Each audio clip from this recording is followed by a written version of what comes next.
अस्सलाम वालेकुम स्टूडेंट्स। तो आज हम वर्नियर कैलिपर को डिस्कस करेंगे स्टूडेंट्स आज के लेक्चर में, जो कि मैट्रिक और इंटरमीडिएट दोनों के प्रैक्टिकल के लिए ये इम्पोर्टेंट है वर्नियर कैलिपर। ठीक है, और हम इसे नाइन्थ में और फर्स्ट ईयर में पहला चैप्टर मेजरमेंट्स जो होता है उसमें हम इसको स्टडी करते हैं। फर्स्ट ऑफ ऑल अगर हम बात करें अपने मेजरमेंट की, तो हम फर्स्ट ऑफ ऑल जो चीज़ यूज़ करते हैं वो हमारे पास जो सिंपल बैग में लाइन लगाने के लिए हम स्केल यूज़ करते हैं, उसके ऊपर जो सबसे स्मॉलेस्ट डिवीजन होती है वो 1 मिलीमीटर की डिवीजन होती है। तो नॉर्मली स्केल से हम इजीली कोई भी चीज़ 1 मिलीमीटर तक मेजर कर सकते हैं, लेकिन अगर 1 मिलीमीटर से नीचे हमें कोई मेजरमेंट करनी पड़े तो उसके लिए वो स्केल यूज़ नहीं किया जा सकता एक्यूरेसी के लिए। ठीक है, तो उस एक्यूरेसी को बेहतर करने के लिए हमारे पास फर्दर कुछ इंस्ट्रूमेंट्स होते हैं, जिनमें से एक इंस्ट्रूमेंट का नाम वर्नियर कैलिपर है। ठीक है स्टूडेंट्स, तो ये नाइन्थ का और फर्स्ट ईयर का बड़ा इंपॉर्टेंट प्रैक्टिकल भी है और इसका टॉपिक भी है, तो इसको हम डिस्कस करते हैं। तो अगर हम इसकी बात करें तो जो प्रैक्टिकल आता है उसका पहला पार्ट तो यही होता है, find the area of cross section of cylinder by vernier calliper. एक सॉलिड सिलेंड्रिकल शेप होगी जिसका एरिया हमें फाइंड करना होगा बाय यूजिंग वर्नियर कैलिपर्स। ठीक है, वर्नियर कैलिपर से हम उसका एरिया निकालेंगे। कैसे निकालेंगे? जाहिर सी बात है, एरिया का फार्मूला होता है पाई आर स्क्वायर। तो रेडियस जो है किसी भी सिलेंड्रिकल शेप का डायरेक्ट तो फाइंड नहीं किया जा सकता, हम उसका डायमीटर फाइंड करेंगे, उस डायमीटर को 2 पे डिवाइड करेंगे तो हमारे पास क्या आ जाएगा, रेडियस आ जाएगा। उसको हम पाई आर स्क्वायर में पुट करेंगे तो जाहिर सी बात है उसका आप कैलकुलेशन के साथ आंसर निकाल सकते हैं। ये पूरा प्रैक्टिकल यहाँ पर परफॉर्म करेंगे और आपको बताएंगे कि किस तरह ये प्रैक्टिकल जो है वो किया जाता है। ठीक है, तो अगर हम नोटबुक की बात करें तो नोटबुक पे आपने क्या करना होता है, फर्स्ट ऑफ ऑल प्रैक्टिकल का टॉपिक लिखना है। ठीक है, लाइंस वाले पेज पे, साथ अपरेटस, रिक्वायर्ड अपरेटस जो इसका होगा, एक वर्नियर कैलिपर और एक सॉलिड सिलेंडर होगा जिसका हमने एरिया फाइंड आउट करना होगा। फिर उसके बाद प्रोसीजर की हेडिंग देंगे और प्रोसीजर को 4 5 6 7 पॉइंट्स में उसको कंप्लीट करेंगे और वाइट पेज पे आप कैलकुलेशन और ऑब्जर्वेशन वाला पार्ट करेंगे। ठीक है, टेबल बनाएंगे और रिजल्ट निकालेंगे। ठीक हो गया, ये आपका प्रैक्टिकल राइटअप करने का तरीका है। अब बाकी हम इसको डिस्कस करते हैं कि वर्नियर कैलिपर होता क्या है, क्या क्या चीज़ें इसकी मेन इंपॉर्टेंट हैं। ठीक है, तो इसके पार्ट्स में हमारे पास first of all main scale, vernier scale, upper jaws, lower jaws, lock और स्ट्रिप होती है। अब अगर बात करें इस वर्नियर कैलिपर की, आप देख सकते हैं, ठीक है, ये वर्नियर कैलिपर है, इसमें मैंने रीडिंग के लिए प्लेस किया हुआ है सब कुछ। ठीक है, तो जो इसकी चीज़ें हैं, पार्ट्स हैं, उनके मैं नाम आपको बता देता हूँ। ये वाला जो है स्केल, जिसके बीच में लाइन पूरी शो हो रही है, ये वाला स्केल मेन स्केल कहलाता है। ठीक है, ये वाला स्केल क्या कहलाता है, मेन स्केल कहलाता है। और जो ये वाला स्केल है, ये जो नीचे लाइंस 20 लाइंस शो हो रही होंगी, ठीक है, 0 से लेके 1 से लेके 0 तक, ये बेसिकली 10 लाइंस है और हर लाइन के दरमियान एक एक और लाइन है, तो ये टोटल 20 डिवीजन्स बन जाती हैं। तो इस स्केल को हम क्या कहते हैं, वर्नियर स्केल कहते हैं। ठीक है, इसको हम लॉक कहते हैं। जब भी आप कोई चीज़ प्लेस करेंगे तो इसको यहाँ से टाइट कर देंगे तो ये मूवेबल, फिर मूव आसानी से नहीं करेगा, ताकि ये चीज़ यहाँ पर प्लेस्ड रहे, गिरे ना। ठीक है, ये लॉक का ये काम होता है।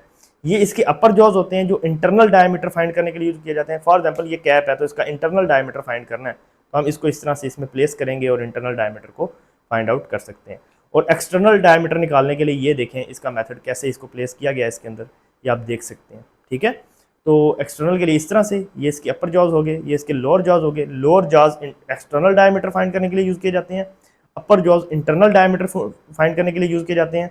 और ये जो स्ट्रिप होती है ये किसी भी चीज़ की डेप्थ को फाइंड आउट करने के लिए यूज़ की जाती है। ठीक है, तो ये इस वर्नियर कैलिपर के मेन पार्ट्स थे जो मैंने आपको अभी बता दिए। ठीक हो गया, तो ये इसके पार्ट्स थे। देन अब हम इसकी बात करेंगे कि लीस्ट काउंट क्या होता है।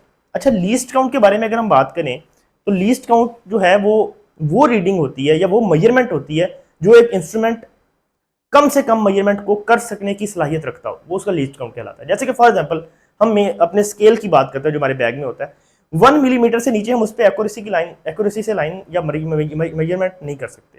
ठीक है, तो 1 मिलीमीटर उसका लीस्ट काउंट कहलाता है।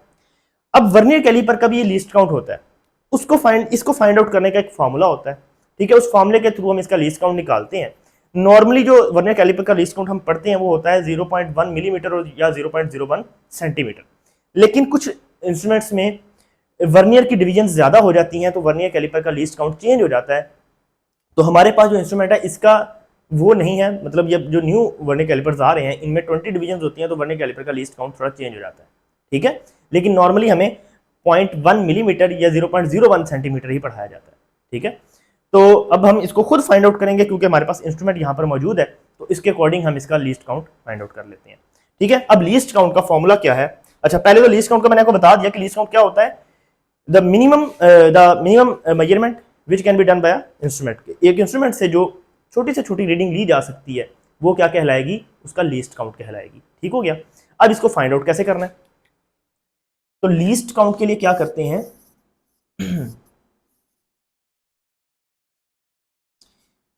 इज इक्वल टू होता है smallest division on main scale divided by total number of division on vernier scale, ठीक है। Smallest division on main scale और total number of division on vernier scale. तो अगर हम बात करें इस वर्नियर कैलिपर की तो आप यहां पर इजीली देख सकते हैं कि ये जो मेन स्केल है इसकी स्मॉलेस्ट डिवीजन जो है वो 1 मिलीमीटर है, ठीक है। और नीचे जो वर्नियर स्केल है इसमें देखें तो आपके पास जीरो से लेके इस जीरो तक जो है ये 10 डिवीजन बनेंगी, ठीक है। और हर डिवीजन के दरमियान एक और लाइन है, मतलब 0 से 1 के दरमियान एक लाइन और आ गई तो ये 2 हो जाएंगी डिवीजन। तो 1 से 2 के दरमियान भी एक लाइन आ जाएगी तो ये भी 2 हो जाएंगी। तो इसी तरह इस जीरो से इस जीरो तक 20 डिवीजन बन जाएंगी, ठीक है। तो total number of division vernier scale की कितनी हो जाएंगी? 20 हो जाएंगी। और मेन स्केल की सबसे छोटी डिवीजन क्या है? 1 मिलीमीटर, ठीक है। तो मिलीमीटर के अकॉर्डिंग यहां पर अगर हम आंसर निकालें तो स्मॉलेस्ट डिवीजन कितनी है? 1 millimetre divided by total number of division vernier scale पे कितनी है? 20। तो ये आंसर आ जाएगा 0.05 मिलीमीटर या 0.005 सेंटीमीटर, ठीक है। तो ये लीस्ट काउंट आ गया इस वर्नियर कैलिपर का। लेकिन जिसमें 10 डिवीजन होती हैं उसके लिए मैं बता देता हूं कि जिसमें 10 डिवीजन होती हैं 1 डिवाइडेड बाय 10 हो जाएगा तो उसका 0.1 मिलीमीटर आएगा, ठीक है। और 0.01 सेंटीमीटर होगा। ये किसके लिए होगा? जिस वर्नियर कैलिपर पे 10 डिवीजन होंगी, ठीक है। लेकिन हमारे पास जो इंस्ट्रूमेंट है उसमें 20 डिवीजन है तो उसके अकॉर्डिंग 0.05 मिलीमीटर या 0.005 सेंटीमीटर लिखा हुआ होगा, ठीक है। वैसे जो इसके ऊपर भी ये लिखा होता है, ये देखें, ये लेफ्ट साइड पर इसका लीस्ट काउंट जो है वो मेंशन किया हुआ होता है, ठीक है। तो इसको भी आप देख सकते हैं 0.05 मिलीमीटर यहां पर लिखा हुआ है, ठीक है। अच्छा, अब हम बात करेंगे इसमें अब हम बात करेंगे इस इंस्ट्रूमेंट के एरर्स की, ठीक है, कि इस इंस्ट्रूमेंट में एरर कैसे आता है, ठीक है। एरर क्या होता है, अगर आता है तो उसको हम रिमूव कैसे करते हैं, ये 3-4 चीजें इसमें डिस्कस की जाएंगी, ठीक हो गया। तो उसको जानने के लिए भी हम इसमें इस वर्नियर कैलिपर को फ्री कर लेते हैं ताकि हम इसके एरर को इजीली बता सकें। अच्छा, इसके एरर को हम कहते हैं जीरो एरर,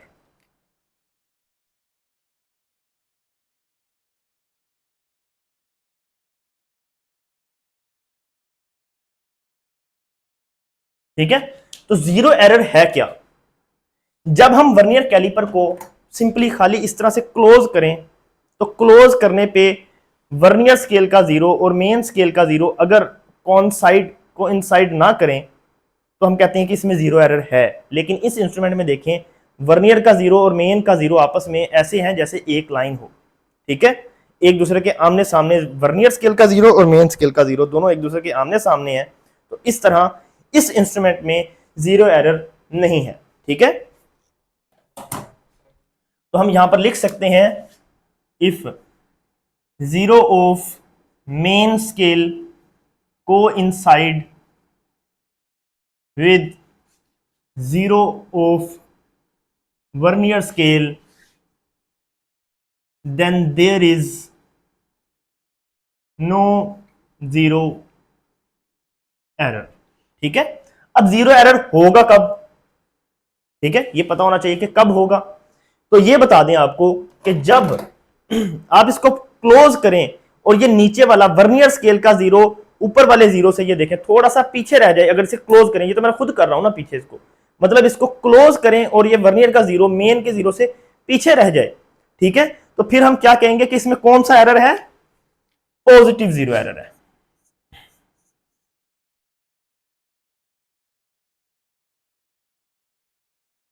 ठीक है, और दूसरी केस में क्या होगा कि अगर जीरो जो है वो इस तरफ आ जाए, तो मैं यहां पर चलो डायग्राम भी बना देता हूं कि अगर मेन स्केल है ये है मेन स्केल का जीरो, ठीक है,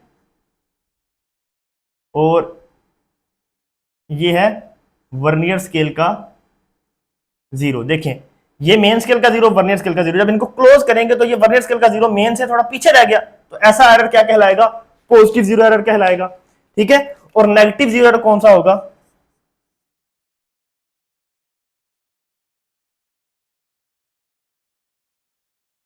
नेगेटिव जीरो एरर तब होगा जब मेन स्केल का जीरो जो है ऊपर होगा और वर्नियर स्केल का जीरो मेन स्केल से थोड़ा आगे चला जाएगा।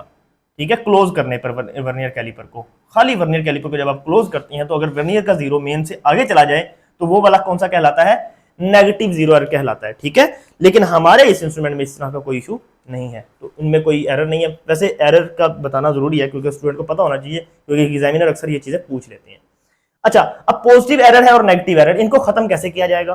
ठीक है, अच्छा एक बात याद रखिएगा, पॉजिटिव जीरो एरर को आप फाइनल आंसर, मतलब मैं इस वर्नियर कैलिपर से कोई भी मेजरमेंट करूंगा तो अगर इसमें पॉजिटिव जीरो एरर होगा तो मुझे उस एरर को उस आंसर में से माइनस करना होगा। पॉजिटिव जीरो एरर की करेक्शन नेगेटिव होती है और नेगेटिव जीरो एरर की करेक्शन पॉजिटिव होती है। ये याद रखिएगा कि नेगेटिव एरर जो होगा उसको अपने फाइनल आंसर में एड अप करना होता है और पॉजिटिव जीरो एरर को फाइनल आंसर से आपने माइनस करना होता है। ठीक है, ये चीज याद रखिएगा। अच्छा, अब इसकी करेक्शन होती, फाइंड कैसे किया जाता है कि कितना एरर है। ठीक है, तो पहला पॉजिटिव जीरो एरर की करेक्शन कैसे पता चलेगा, आपने ये देखना है कि ये जीरो कितनी डिविजन्स पीछे रह गया है। फॉर एग्जांपल यहां पर एक दो दो डिविजन्स, ये जीरो मेन स्केल की दो डिवीजन पीछे है, तो हमें पता चल गया कि कितनी डिविजन्स पीछे है, दो डिविजन्स पीछे है, उसको हम इसके लीस्ट काउंट से मल्टीप्लाई कर देंगे। लीस्ट काउंट यहां पर कितना है, 0.05। ठीक है, तो ये इसकी जीरो एरर की करेक्शन हो जाएगी। इस आंसर को हम फाइनल जो हमारी मेजरमेंट होगी उसमें से माइनस कर देंगे, सिंपल। ठीक है, अब हम बात करते हैं नेगेटिव जीरो एरर की। नेगेटिव जीरो एरर की करेक्शन कैसे होती है। ठीक है, फॉर एग्जांपल ये जी दो डिविजन आगे चला गया, ठीक है, दो डिविजन आगे चला गया तो हम क्या करेंगे, 2 - 10 करेंगे, इसे मल्टीप्लाई कर देंगे लीस्ट काउंट के साथ। ठीक है,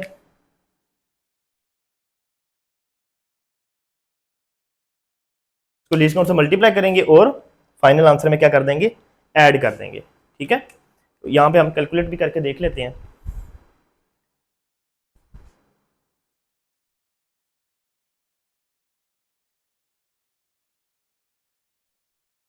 एक मिनट, इसको हम चले,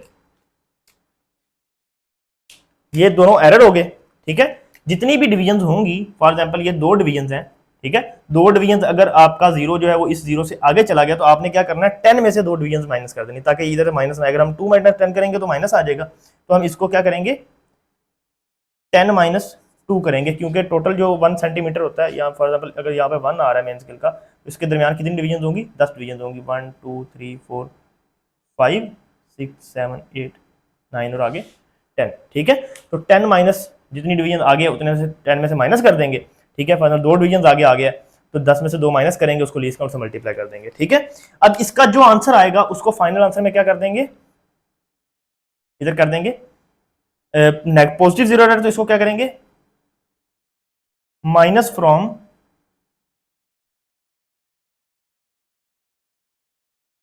ऑब्जर्व्ड मेजरमेंट। ठीक है, जो पॉजिटिव जीरो एरर होगा उसको हम ऑब्जर्व्ड मेजरमेंट में से माइनस कर देंगे और जो नेगेटिव जीरो एरर होगा उसको हम ऐड कर देंगे।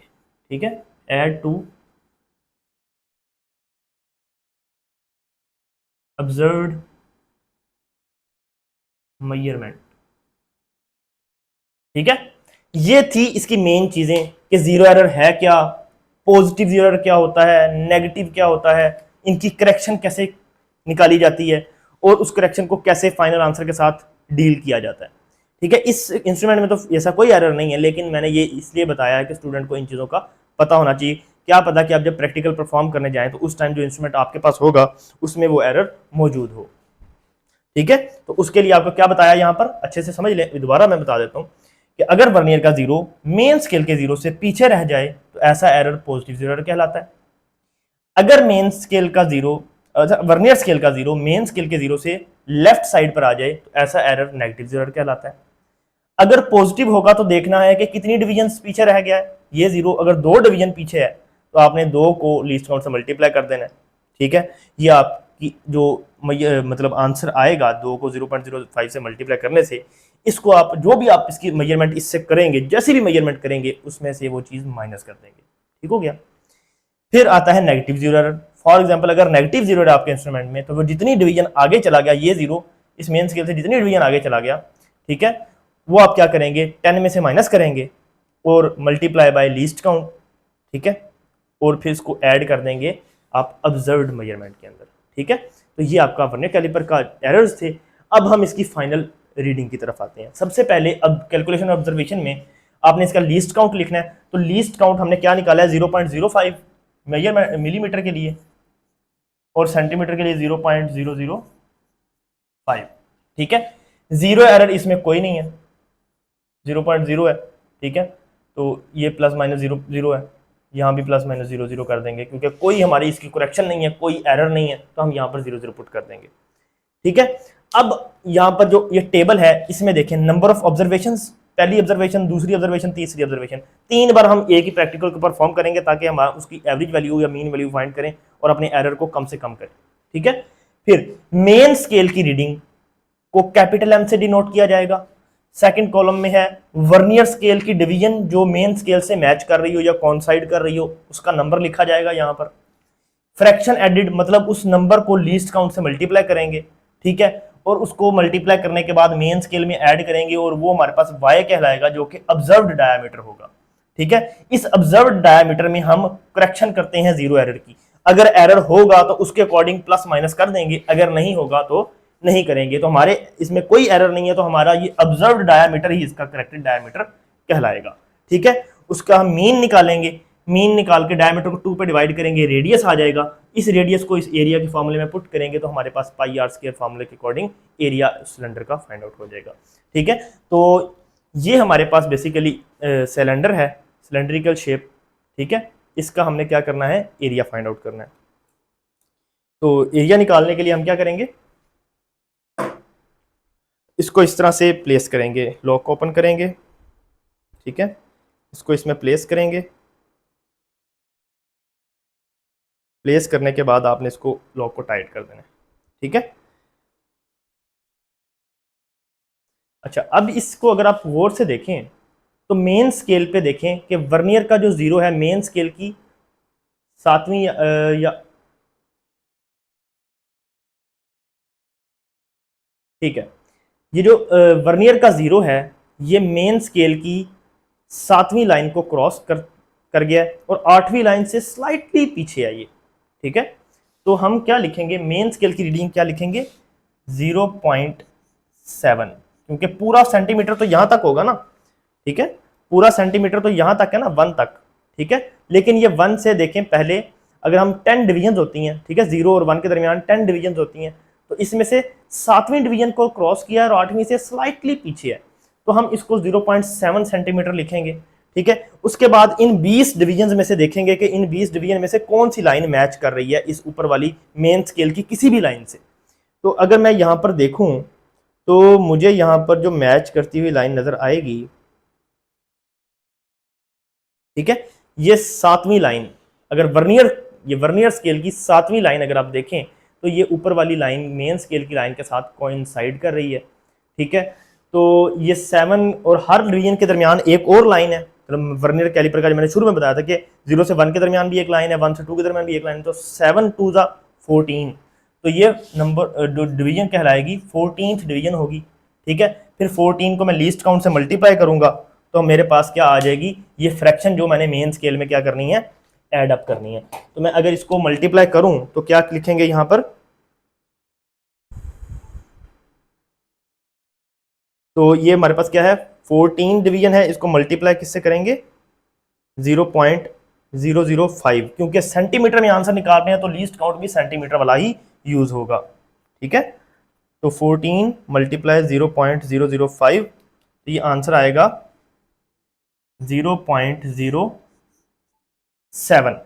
ठीक है, इस 0.07 को इसमें ऐड करें तो आंसर आएगा आपके पास 0.77।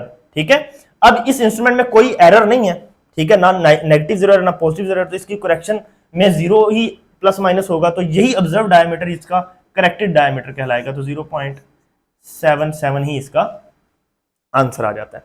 ठीक है, तो इस तरह से आपने इसकी वैल्यू को फाइंड आउट करना है। ठीक है, अब इसकी सेकंड मेजरमेंट करते हैं, तो ये समझ लें फॉर एग्जांपल मैं कहता हूँ ये आ जाती है 0.76 आ जाती है, ये दोबारा से 0.77 ही आ जाती है, मतलब इसी को दोबारा प्लेस करेंगे तो कोई एक आधी डिवीजन आगे पीछे हो जाए तो इतना चेंज हो सकता है। ठीक है, तो इन तीनों को आप क्या करेंगे, ऐड करेंगे और 3 पे डिवाइड कर देंगे, तो हम चलो इनकी मीन वैल्यू निकाल लेते हैं, 0.77 प्लस 0.76 प्लस 0.77, इसे डिवाइड कर देंगे 3 पर, तो ये 0.766 इसका डायमीटर आ जाएगा। ठीक है, अब इस डायमीटर को अगर 2 पे डिवाइड करेंगे तो क्या चीज निकलेगी, रेडियस निकलेगा। ठीक है, तो 0.766 को डिवाइड करेंगे 2 से, तो ये बन गया इसका रेडियस 0.38। इस रेडियस को इस फॉर्मूले में पुट कर लेंगे, a इज इक्वल टू पाई की वैल्यू होती है 3.14 और रेडियस कितना है 0.38 का स्क्वायर, तो ये इसका एरिया निकालने लगे हम जी, 0.38 मल्टीप्लाई 0.38 मल्टीप्लाई 3.14। ठीक है, तो ये आपके पास आंसर आया 0.45 सेंटीमीटर स्क्वायर। ठीक है, तो स्टूडेंट्स ऐसे आपने इस प्रैक्टिकल को परफॉर्म करना है। ठीक है, तो इजीली आई थिंक कि आप लोगों को इस वर्नियर कैलिपर का अच्छे से पता चल गया होगा कि कैसे आपने इसमें मेन स्केल को देखना है, कैसे वर्नियर स्केल की कौन सी लाइन कौन साइड कर रही है। मैंने अपनी तरफ से पूरी कोशिश की है कि आपको ये प्रैक्टिकल अच्छे से समझ आया हो। ठीक है, हर एक रीडिंग के कैसे निकालनी है, कैसे डायमीटर निकालना है, कैसे उसकी फिल करना है, कैसे जीरो एरर देखना है, कैसे उसको करेक्शन को फाइंड करना है, कैसे उसको फाइनल आंसर के साथ डील करना है। ठीक है, एक एक चीज़ के बारे में ये बता दिया गया है। फिर भी अगर आपको किसी किस्म की कन्फ्यूजन हो तो आप क्वेश्चन करके ये चीज़ पूछ सकते हैं, क्लियर कर सकते हैं। ठीक है, तो इस तरह से आपने इस प्रैक्टिकल को अपने बुक पे भी, कॉपी पे भी ये टेबल बना के उसको फिल करना है और ये आंसर इस रीडिंग यूज़ कर सकते हैं आप। ठीक है, और अपना आंसर निकाल सकते हैं। ठीक है, तो इस तरह से ये प्रैक्टिकल आप देखें, इसको समझें। ठीक है, अपना बहुत सारा ख्याल रखिएगा, दुआओं में याद रखिएगा, और इसी तरह ही अपनी तैयारी करके अपने प्रैक्टिकल को मज़ीद अपने पेपर के लिए भी तैयार करें, और अपना ख्याल रखिएगा। बस अल्लाह हाफ़िज़।